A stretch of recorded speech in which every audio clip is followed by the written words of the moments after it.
Hello বন্ধুরা, কম বেশি সবাই জানো কালকে আমার অ্যানিভার্সারি ছিল। ওই জন্য কালকে আমি খুব খুশি ছিলাম। খুশিরও মধ্যেখানে খানিক মনটা খারাপ হয়েছিল, যেহেতু একটা গিফট পাইনি গো।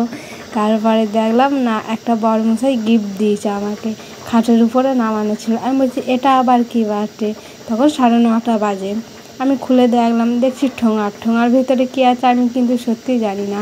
তারপরে দেখলাম কি হয়তো জুতো হবে। আমি কদিন ধরেই বলছি আমার একটা জুতো লাগবে, দিও। তার দেখছি না, জুতো না, এটা একটা আলাদা জিনিস। খুব সুন্দর জিনিসটা দিয়েছে আমাকে, একটা মেয়ে আর একটা ছেলে। আমি এই গিফটটা কখনো ভুলবো না। আমার দেখে এত সুন্দর লাগলো, তোমরা যদি দেখো না তো তোমাদেরও এমনি ভালো লাগবে। কারো বর বিবাহবার্ষিকীতে এমনি করে গিফট দেয়, একটু প্লিজ কমেন্ট করে জানিয়ে দিও। আমি তো কালকে খুব খুশি হয়েছি। কালকে সারাদিনের পর রাত্রে আমি এই গিফটটা পেলাম, মনটা ভালো হবে।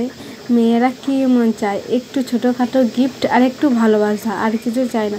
তারপর আমি বরমশাইকে বলছি তুমিও একটু লাও, এটা তোমারও তো অধিকার আছে, আমার তার রিকা নাই। বরমশাই একটু হাতে ধরে বললো, কই দেখি দাও তাহলে। খুব সুন্দর হয়েছে বলো না? আমি বললাম হ্যাঁ খুব সুন্দর হয়েছে। আমার তো জিনিসটা খুব ভালো লাগলো। তোমাদের কেমন লাগলো একটু সবাই কমেন্ট করে জানিয়ে দিও।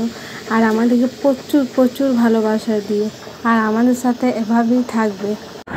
আর হ্যাঁ, তোমাদেরকে তো একটা কথা বলাই হয়নি, আমি একটা বিবাহবার্ষিকীর দিনে ছবি ছেড়েছিলাম। আমাদের ছবিটাতে অনেক কমেন্ট এসেছে, কিন্তু সবাইকে তো রিপ্লাই দেওয়া হবে না, তাই এইখানে বলে দিয়েছি।